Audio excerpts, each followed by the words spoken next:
It is top of the hour, and it is time for Making a Difference. On this show, we explore people and organizations in our community that make a difference in other people's lives. I'm your host, CJ Metcalfe.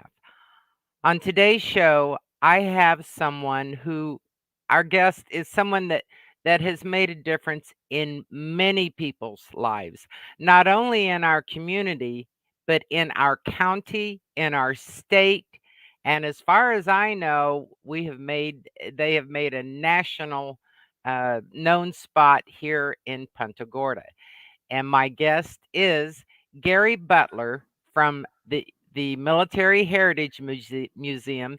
He is the executive director there, and he is the one that is behind all of the functions and goings ons, the kids' educational programs that go on there. Gary, welcome to the show. Hi, CJ. Glad to be here. I'm glad you're here too. Gary, briefly, by the way, I do want to mention that the Gulf Theater at the Military Heritage Museum is a sponsor of my show. We appreciate that so much, and I thank you very kindly. And if anyone else would like to be a sponsor, you can reach out to me at cjkdwradio@gmail.com. Okay, Gary, talk to me about some of the goings ons that you offer there at the Military Heritage Museum. I know you have the History Academy, you have speakers coming in that students and families can come and listen to. Give me a brief rundown on that. Sure, and I think I'd like to just frame it in the context that we're just more than just a museum. I think when people think of a museum, they think of something that's very static. You look at the walls, you see some things, maybe you see some statues or some kind of other type of exhibits that are just not. That's just pretty much what you think of a museum. Well, we reinvented the definition of a museum several years ago. We created something very unique and special for the community. So, for me to talk about the different programs and activities we're doing, we do have to think of it in those terms of it's so much more than a museum. It's full of experiences that you really just can't get anywhere else. Certainly in Southwest Florida. So, if we're looking at that photo, for those of you that are able to see the screenshots that are coming with this audio, you see that the museum up on the right hand corner is got a beautiful section, which is where our theater is located. I mean, first of all, let's take note of where we're located. We're in a beautiful part of the Gulf Coast, the Charlotte Harbor area. We're right on the water. Just on the other side of us is a nice small little park, and off to the left in this picture is Fisherman's Village, one of the top two tourist attractions in Southwest Florida. So we're positioned well in both convenience to get to right off of 75, but we also offer, as you've already noted, CJ, just a number of different activities that are pretty much designed for ages 5 and all the way up. So for seniors to children, we've got some really cool stuff going on in the museum. Well, Gary, one of the things that you boast about the museum is that it's not just the artifacts that people come to see. It's about the story of people and those artifacts, correct? Yeah, I think you really it is about the story of the people, right? I mean, the artifacts are a means to tell the story, as are so many other ways that of interpretation that we use in telling the story. But it's people. I mean, the museum is called the Military Heritage Museum for a reason. It wasn't chosen to be a history museum, although a lot of what we do is historical. But we are telling stories of people in history, whether it was the Continental Army and those who served in that from the beginnings of the Revolutionary War to our most recent lecture that we did on the Afghanistan war that just came to a close, and had somebody that served 3 tours there tell his story about serving in Afghanistan and also the entire war in Afghanistan, 20-year war in Afghanistan. So It's really about these individuals who served, and we don't really focus so much on the generals and the admirals. Not that they all didn't play an incredible role and there are incredible heroes in history. We really, really want to focus in on those that were in the trenches, in the battles, up in the plains, on the ships. They have unique individual stories, and you know something, many of them were here in Southwest Florida where they retired and have shared their stories with us to tell. I love it. I know you have that one wall in the hallway, letters from home, and I mean that touches the hearts of everybody to be able to read letters, and it just brings in that very personal experience, and I'm so grateful that you have that. Let's talk a little bit about the Saturdays at the museum. What is that all about? Well, so the as I mentioned earlier, we try to reach out to all aspects of the military heritage, and also to quite frankly all ages. And when we designed the museum back in 2018, 2019, we really had in mind how are we going to reach out the future generations, and how do we reach the young people in our community. So it took us a couple years before we were able to launch this program, which is called History Academy, which is a series of activities for students. And the first one was last summer, the history camp, where we did 4 weeks of history camp. Fabulous success. We used some wonderful teachers from the local school district, Charlotte County Public Schools, and this they just absolutely, the students ate it up. The parents, we had high endorsements. As a result of that, we now offer once a month a Saturday at the museum mini camp experience. So it's mornings 9 to noon, and they get a lot of different activities based on a particular theme.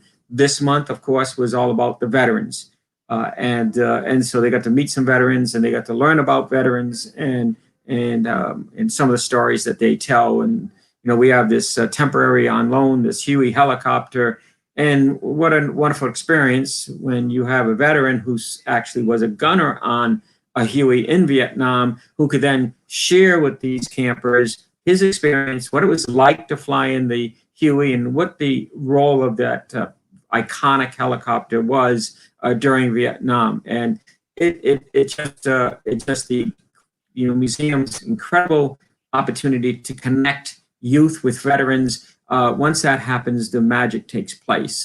The connectivity, the respect and awe that these young people have for their veterans, I think it'll make a huge imprint on the rest of their life. It makes a huge imprint on anybody's life.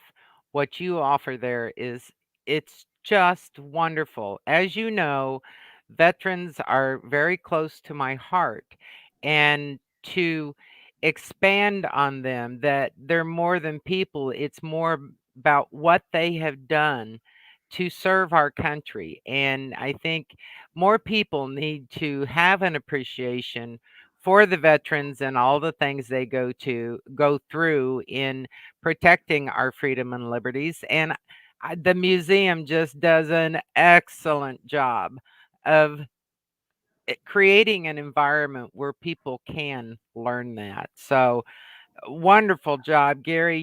You have quite the background yourself, and understanding what youth and coming up in the world likes, and that is, you were affiliated with the Boy Scouts, I believe, and from a very young age, you got just a high-ranking salary with your first job at the Boy Scouts. Was that is Oh that yeah, my right? first job.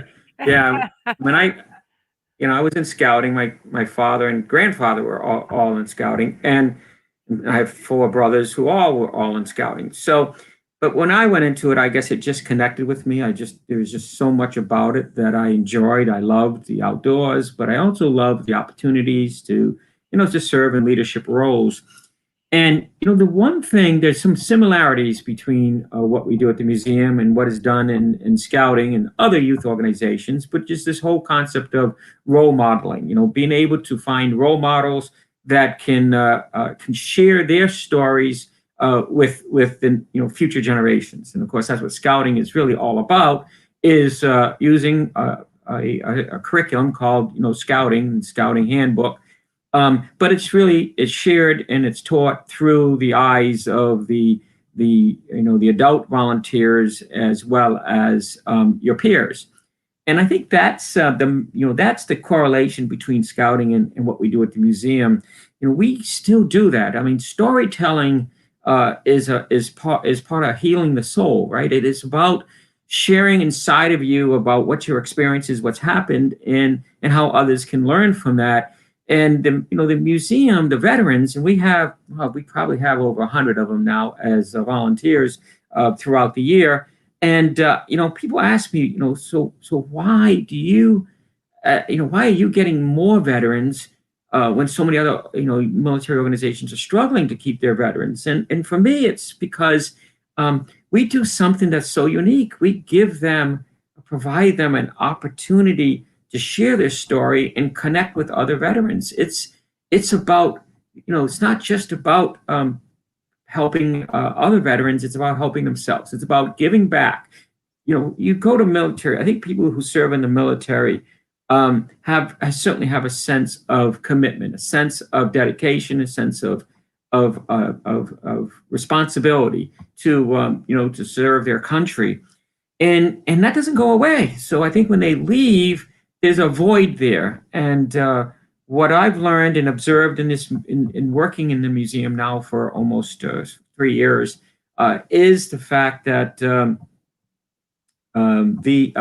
actually it's going on almost 4 years.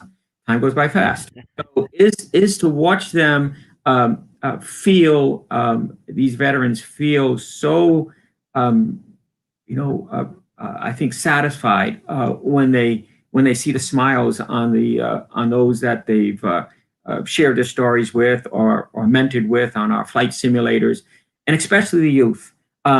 It's a good day at the museum when we have kids in the museum because it helps our volunteers truly come alive and share their stories. And because they see the glow in the eyes of those that are there, the excitement of flying a flight simulator or participating in a virtual reality exhibit or on the laser range, all of these activities are designed to inspire storytelling and the connectivity that can take place, whether it's between veteran and veteran who come in, or through their family members, or through students who come. Okay, well, you have the museum is such a multifunctional environment.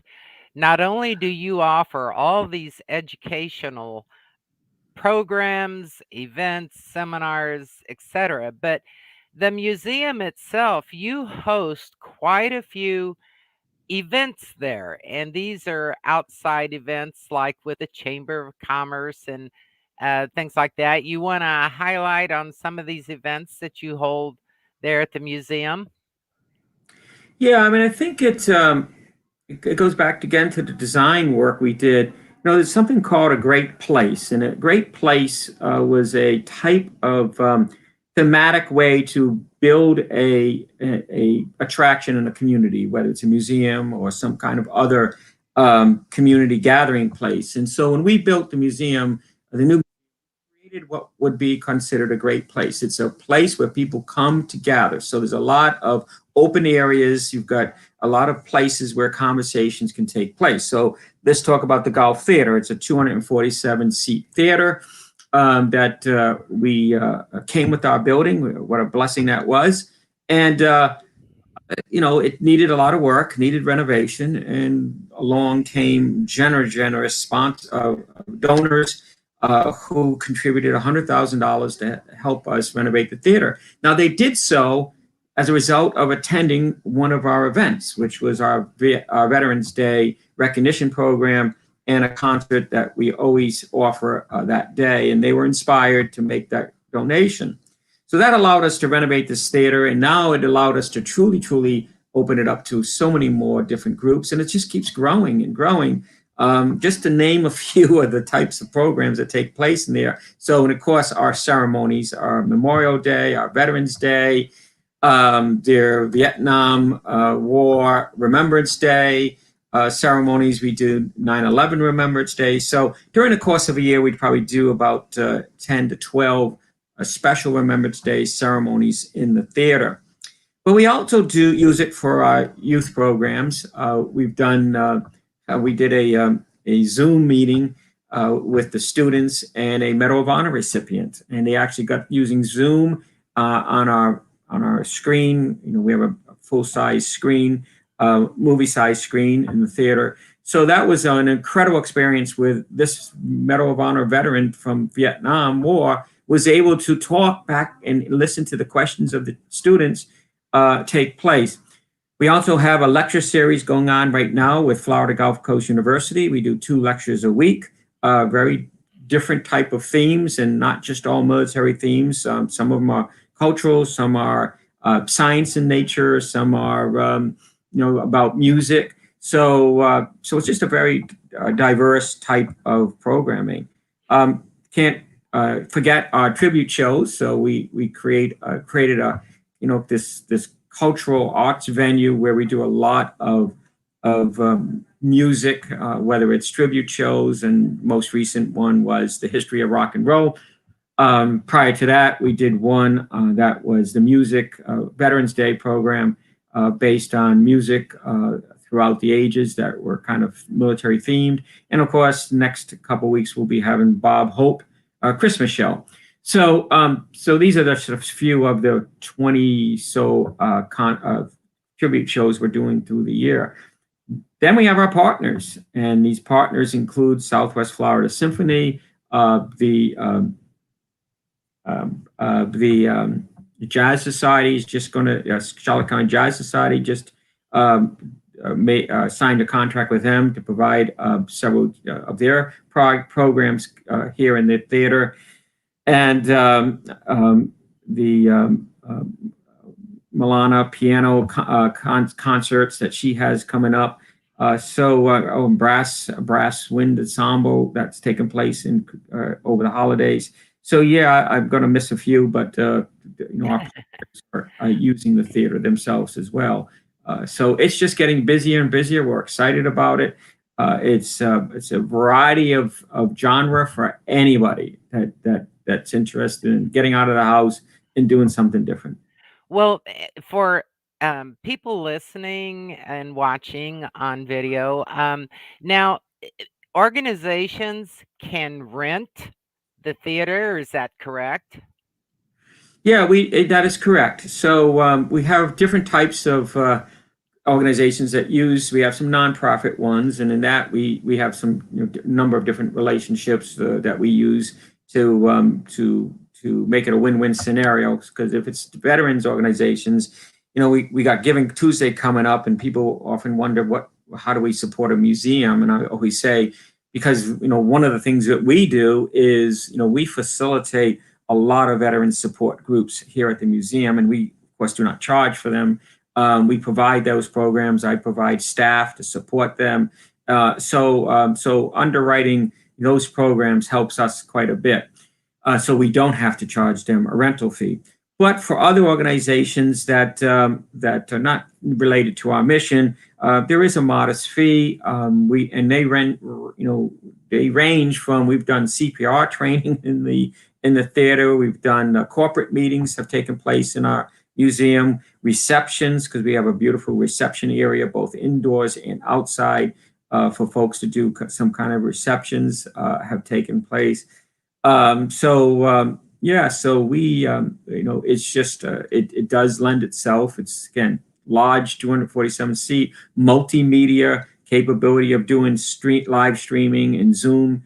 And we have all the equipment that can support all of that. So it just lends itself, again, fits our place, a great place where you can, create plenty of opportunity for folks to gather, So if we can facilitate other organizations like we did in the pandemic who couldn't find a place, and we took them in. We took in the Blue Star Moms for a while until they could get their location back. Charlotte County Computer Group came in and have stayed with us. Oh, and if I can add one more before I forget, we just reached a letter of understanding and with the local chapter of the Coast Guard Auxiliary, and they will start in January to meet in the museum. It's a great fit since the Coast Guard is one of our 5 branches that we tell the stories about. And so the Coast Guard Auxiliary is coming here, and they will hold their boat safety courses that they do here at the museum, in mostly in our academy library, where we have a classroom in that area. So we're That's very awesome. excited about that. Well, before we reach the end of the show here, Gary, I have for the listening audience, I'm wearing my foofy hat with my red glitter. I'm ready to go to the holiday gala at the museum. Real shortly, Gary, can you summarize the yearly holiday gala? It's a very nice event. You can kind of dress up to come to it, and let's talk about some of the features of this year's holiday gala. Well, sure. It's our second one. First off, let's thank our Dr. David Klein, one of our board members, who donates for us to use during the holiday season. Incredible amount of decorations. Our museum is beautiful, thanks to him, with so many lights and ornaments and other,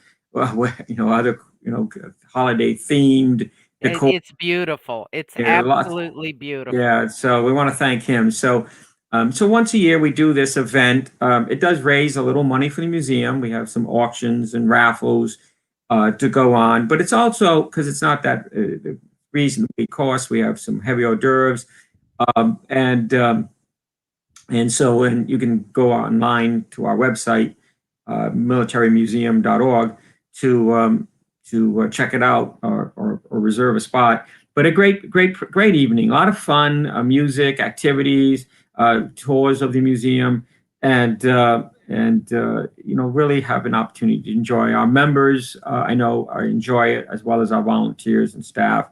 All participate, and it's just a way to celebrate the holidays. It's also our anniversary. This year we're celebrating our 20th anniversary. We opened our doors on December 7th of 2001, and been growing ever since then. So it's also a reminder of our anniversary as well. Okay, so if anyone wants to go to this holiday gala, go to the militaryheritagemuseum.org. You do have to purchase tickets and register for it, and it will be a wonderful evening with raffles and things like that. Gary, thank you for being on the show. I look forward to having you back. Everyone, check out that gala coming up. That's just next week, and it'll be wonderful. Bye bye. Okay, thank you.